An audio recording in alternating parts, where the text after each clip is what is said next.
Ni Jumatatu ya mwisho ya mwezi Julai mwaka 2023. Popote ulipo mtazamaji, natumai kwamba siku yako imekwendea vema. Hujambo na karibu. Kapu letu la habari limejaa taarifa chungu nzima, lakini kwanza kabisa tupate vidokezo.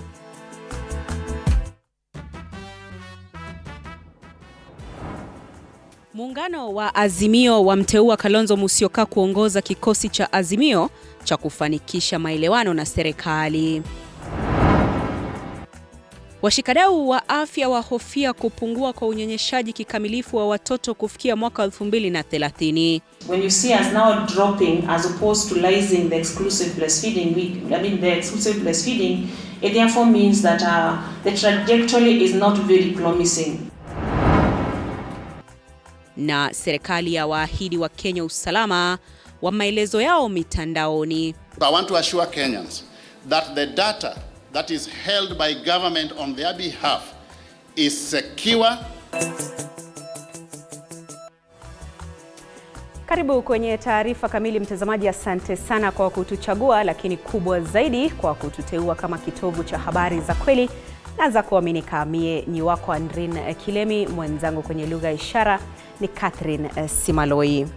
Kiongozi wa chama cha Wiper Kalonzo Musyoka, ambaye pia ni kinara wa muungano wa Azimio, ameteuliwa kuongoza upande wa upinzani katika mazungumzo na serikali ya Rais Ruto. Wengine ambao wameteuliwa kuongoza upande wa Azimio ni pamoja na kiongozi wa wachache bungeni Opiyo Wandayi, aliyekuwa waziri wa ulinzi Eugene Wamalwa, mbunge Amina Mianzi na seneta Okongo Omogeni wa Nyamira. Taarifa zinasema kuwa watano hawa waliteuliwa Jumapili katika mkutano ulioandaliwa nyumbani kwake. Kinara wa Azimio Raila Odinga akihudhuria na Rais mstaafu Uhuru Kenyatta. Azimio wamependekeza mazungumzo hayo kung'oa nanga tarehe 1 mwezi ujao wa Agosti na kutochukua zaidi ya mwezi mmoja.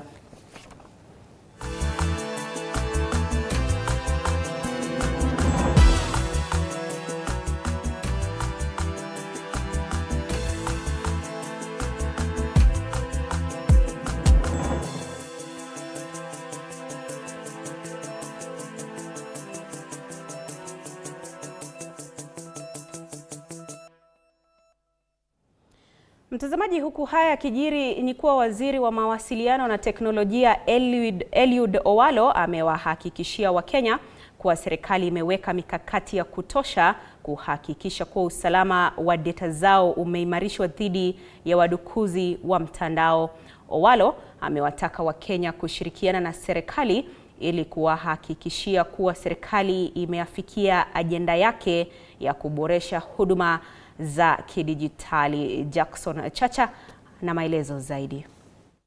Waziri Eliud Owalo katika mkutano wake hii leo na wanahabari jijini Nairobi ametoa msimamo wa serikali katika juhudi za kuhakikisha kuwa zaidi ya huduma 5,000 zimewekwa wazi katika mtandao ili kuwezesha Wakenya kupokea huduma hizo kote nchini pasi na utata wowote. So we have targeted the Ministry of Health in line with our universal health coverage agenda. We have targeted the Ministry of Lands, more so the Lands Registry, so that we unlock the potential of what has been clogged in there. The Kenya Revenue Authority. Aidha, Owalo amesema kuwa kufikia sasa serikali ya Kenya Kwanza kupitia kwa Wizara ya Teknolojia na Mawasiliano inalenga kujenga vituo vya huduma za kidijitali katika kila wadi nchini ili kuhakikisha kuwa taifa la Kenya halijaachwa nyuma katika juhudi za kupiga hatua kidijitali. We have decided to establish a national contact center. The National Contact Center will be a point from which citizens interact with the government across various channels. We are soon going to come up with a unique number which Kenyans can use to facilitate 24/7 and 365 days in a year availability to support citizens in seeking interaction with the government. Kulingana na tetesi za kudukuliwa kwa mtandao wa eCitizen, Waziri Owalo amewahakikishia Wakenya kuwa juhudi hizo hazikufanikiwa kwani wizara yake ilikuwa imeweka vizuizi vya kutosha. I want to assure Kenyans that the data that is held by government on their behalf is secure. That incident did not lead to any infringement of the personal data of Kenyans. Kulingana na tetesi za kudukuliwa kwa mtandao wa eCitizen, Waziri Owalo amewahakikishia Wakenya kuwa juhudi hizo hazikufanikiwa, kwani wizara yake ilikuwa imeweka vizuizi vya kutosha. Katika suala la huduma namba ambalo limezidi kuibua hisia mseto kote nchini, Waziri Owalo amesema kuwa serikali ya Kenya Kwanza haipo tayari kupoteza pesa zozote, kwani imeweka mikakati maalum ya kuhakikisha kuwa mipango ya serikali imefanikiwa. Viongozi wengine waliohudhuria hafla hii wameitaka Wizara ya Mawasiliano kuhakikisha kuwa imetafuta msemaji wa serikali katika mbinu za wazi ili kuboresha mawasiliano kati ya serikali na wananchi. We do not have a government spokesperson who will be disseminating relevant information as pertains this ministry. Jackson Chacha, Runinga ya TV47. Asante sana Jackson Chacha kwa uketo wa taarifa hiyo. Na kamati iliyotwikwa jukumu la matayarisho ya kongamano la kwanza la ugatuzi linalofanyika kila baada ya miaka miwili mjini Eldoret, Uasin Gishu mwezi ujao, linasema kwamba hali ya utayarifu iko katika 100%. Baraza hilo la magavana limeeleza kuwa lipo tayari kwa kongamano hilo na kuitaka Seneti kuanzisha marekebisho ya sheria ili kuhakikisha ugatuzi utatekelezwa vilivyo. Mwenyekiti wa baraza la magavana Anne Waiguru aliyasema hayo jijini Nairobi katika kikao na wanahabari. Council of Governors, together with its partners, has concluded the planning process for the Devolution Conference 2023, whose theme is 10 years of devolution, the present and the future. We have lined up pre-conference activities such as athletics and football to interact with the members of the public ahead of the conference. The Council welcomes the recent High Court judgment, which declared the establishment of the Kenya Tissue and Transplant Authority to be illegal. This is a victory for devolution, as it sets precedent on the establishment of parastatals that undertake devolved functions vid legal notices. We call upon the Senate to initiate amendments to the State Corporations Act 2010 to ensure that it aligns to the devolved system of governance.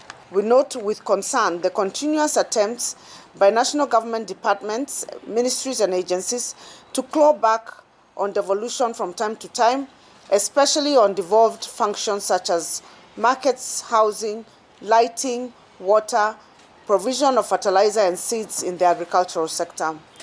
While the Council of Governors has continued to embrace the spirit of consultation, the leadership of the Council will engage the respective ministries to address the issues of encroachment on devolved functions.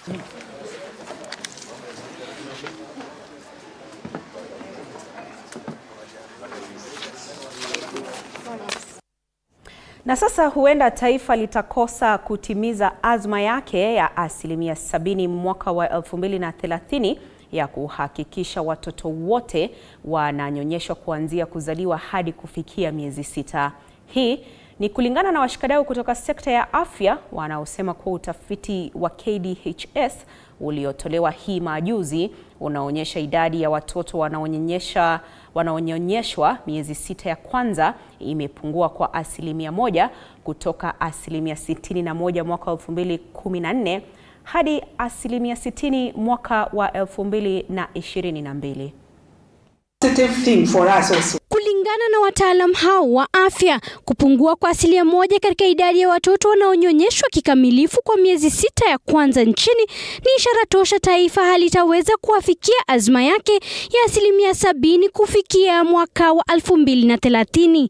The statement that says that Kenya will not reach that, well, I think it's meant to challenge us much more than to make it say that now that is cast in stone. Unless all of us work together, then we are not at our very best. When you see us now dropping as opposed to rising the exclusive breastfeeding, the exclusive breastfeeding, it therefore means that the trajectory is not very promising, which is unfortunate. So we've got to put efforts, we've got to pull our efforts together to ensure that we change it from dropping to increasing so as we're able to meet the target at the year 2030. Upungufu huu wataalamu wanasema kuwa utaathiri afya ya watoto, akina mama na jamii kwa jumla, huku sekta ya afya ya elimu na ya ajira ikififia. If we don't reach our targets for exclusive breastfeeding, it means number one, we are disadvantaging the children that are not exclusively breastfed. If we had space, then I'll tell you that when children don't get the exclusive breastfeeding, we are giving them an inadequate, inappropriate diet before their timing. That means that they do not grow as expected. If children do not grow as expected, then we are giving them room for them to suffer from malnutrition, and malnutrition has its own effects as far as the capacity of the child is concerned. Vilevile wataalam hao wanasema kuwa kuongezeka kwa idadi ya watoto wanaolishwa kutumia chupa kutoka 22% mwaka 2014 hadi 34% mwaka jana ni jambo linalohitaji kuangaziwa kwa kina. Of course, the danger as far as this is concerned is that babies that are bottle fed, they have what we call a nipple confusion, or they are likely to suffer. They may not be able to attach very well or to enjoy the breastfeeding because they have known an easier way of getting milk without having to suckle, because suckling has some efforts to be put into that, and the efforts is what helps to develop the jaws of the baby even as this baby grows. Maadhimisho ya wiki ya unyonyeshaji duniani yanaratibiwa kuanzia hapo kesho hadi tarehe 7 mwezi Agosti, kauli mbiu ya mwaka huu ikiwa kuboresha hali ya kina mama wanaonyonyesha kazini. Zainab Mohamed, T47. Na siku moja tu baada ya Rais Ruto kuvunja mbarika kuhusu kikao na kiongozi wa upinzani Raila Odinga, wananchi kutoka maeneo mbalimbali wanaendelea kutoa hisia kinzani, na wachambuzi wa uongozi wanasema ni hatua nzuri, lakini inahitaji umakini ili kujali maslahi ya Wakenya. Daniel Kihoro na taarifa hiyo kikamilifu. Baada ya dalili ya mchakato wa mazungumzo ulioongozwa na aliyekuwa rais wa Nigeria Olusegun Obasanjo baina ya Rais Ruto na kinara wa Azimio Raila Odinga, baadhi ya Wakenya wameendelea kuibua hisia mseto, wakitaja hatua hii kama kujali maslahi ya wanasiasa. Tunasema ni wakati wake sasa wa kupumzika, sababu yeye amesungusha inji nyuma mbele, kona kila kona ameisungusha. Tutakwenda kuongea waongee, lakini sisi tunajua tunaenda kutucheza akili. Politics ya Kenya tunajua. Waongee, hatukatai mazungumzo, lakini kile naomba ni Ruto asikubali Raila aingie kwa serikali. Je, hatua hii ni mwanga kwa suluhu ya matatizo ya Wakenya? Mambo ya hiyo handshake tunasema ni sawa, kwa sababu Wakenya kweli, kusema ukweli, Raila kitamba toke aende kwa barabara, Wakenya wameumia sana. Ya kwamba Raila walienda kuongea na Ruto walijificha, wakaanza Kalonzo, Mata na wengine. Mbona hiyo? Si wangeitana wote waongee pamoja tukiona? First of all, when you're in competition, there are certain things you don't accept quickly. So we call it waiting to see who will blink first.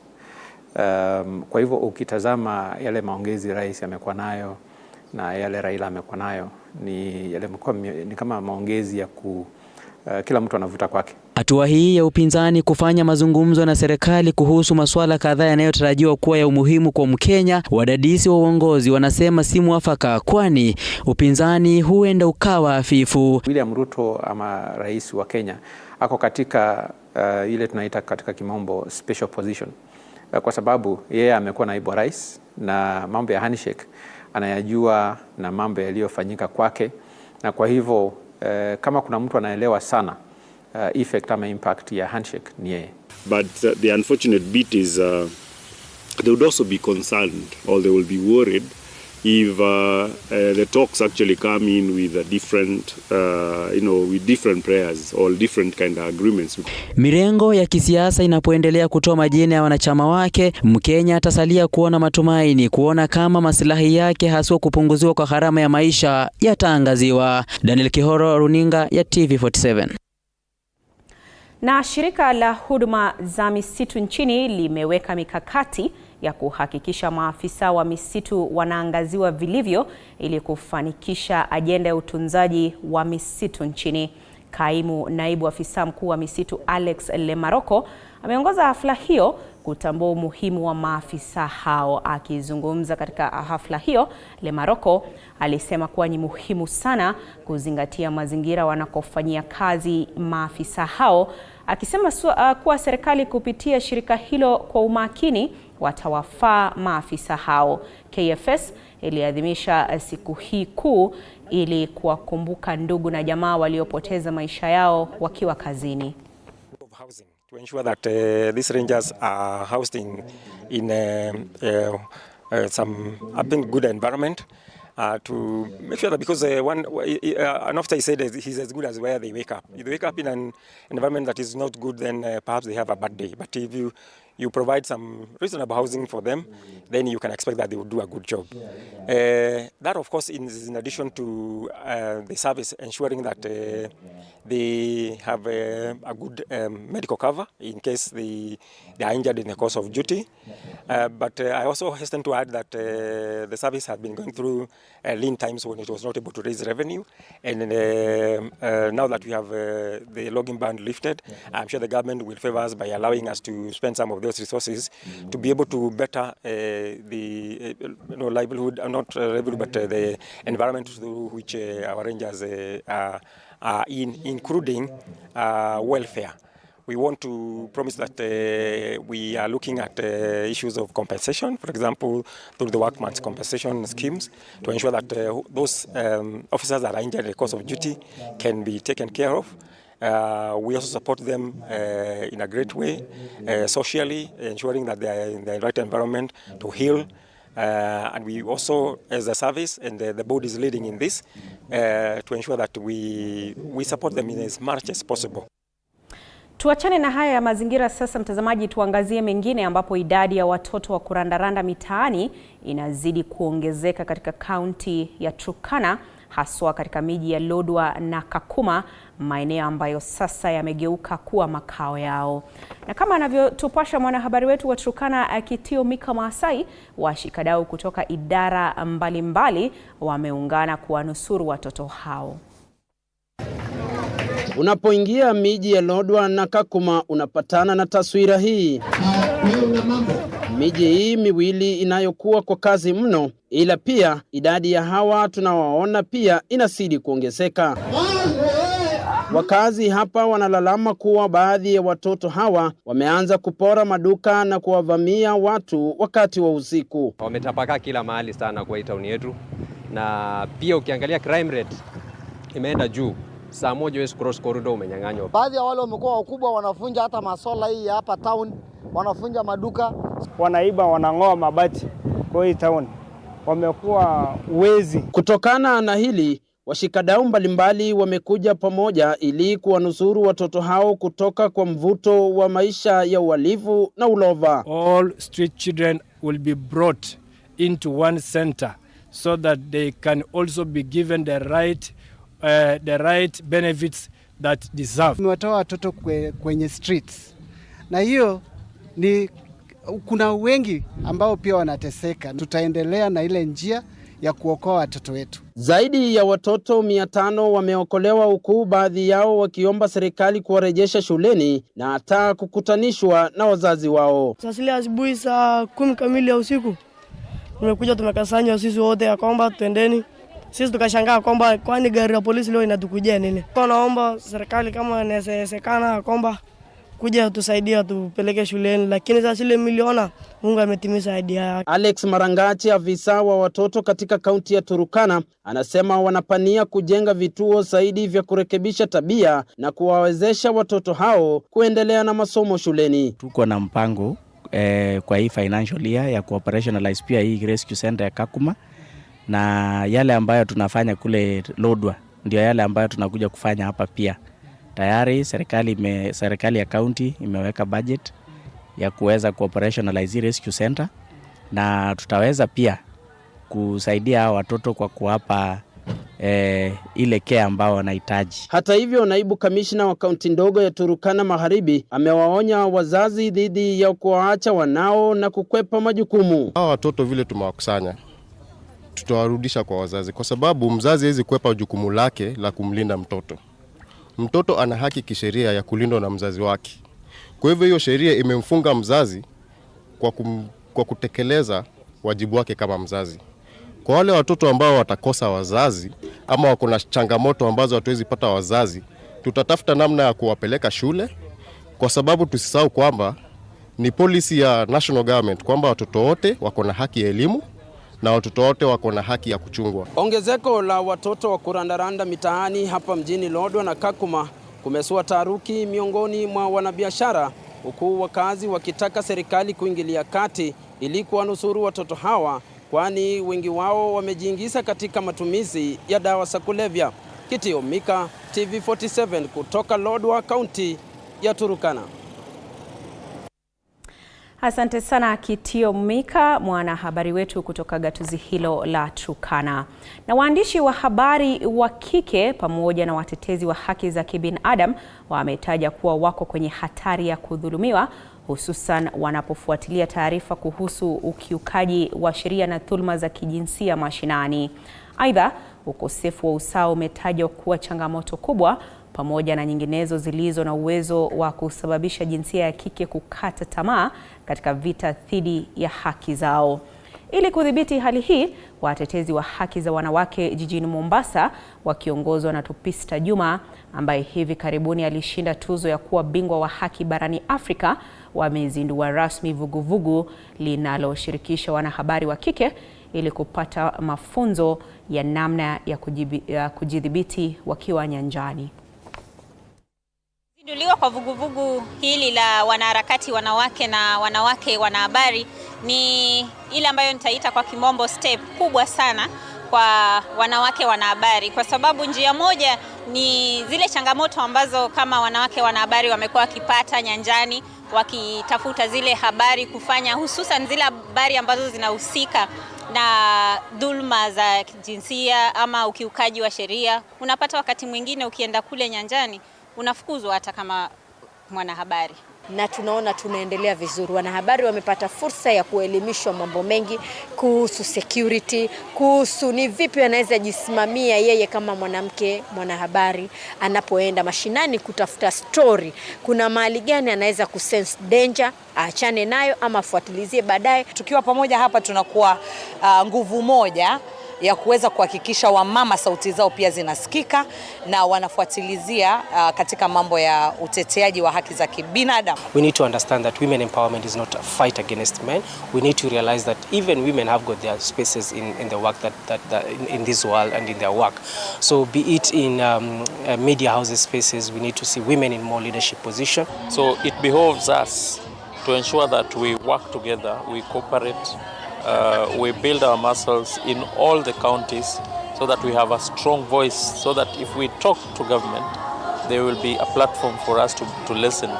And the value of listening is we try to bring a world that is respected and respectful to all of us in community. Washukiwa 7 wanaojiita Rich Gang wametiwa mbaroni kwa tuhuma za wizi na uharibifu wa vyuma vya reli eneo la Nyandarua.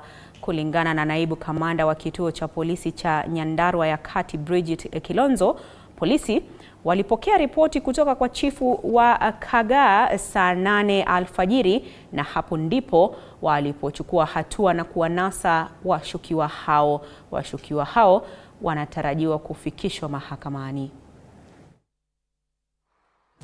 In total, the group had vandalized 105 pieces of slippers and a known number of rail guards.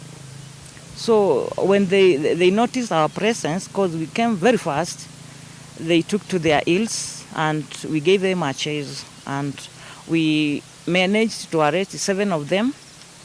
Their master planner was driving a pickup.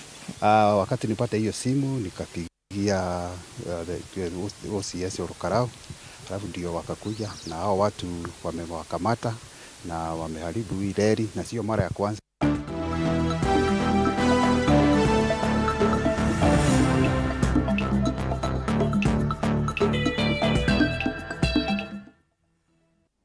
Moja kwa moja tudunde viwanjani. Mrushaji mkuki Caroline Anyango analenga kuingia katika alama za ushindani wa kimataifa atakaposhiriki mashindano ya Jumuiya ya Madola ya Chipukizi yatakayoanza tarehe 4 hadi 11 mwezi Agosti. Chipukizi huyo anafanya mazoezi yake katika uga wa Moi Kasarani akisaidiwa na mkufunzi wake Julius Yego. Mazoezi inaendelea vizuri, naona nimeimprove, nimemaster hizo techniques za kukimbia hiyo kwa hiyo runway, then na kulock. Ya, nilisikia vizuri kwa sababu sikuwa ijua kama nitakuwa na chance kama hiyo ya kufika huko Zambia. Sasa venye tena nimeitwa kwa youth, najua nitamake kwa sababu venye nilirusha huko Zambia nilikuwa na 42.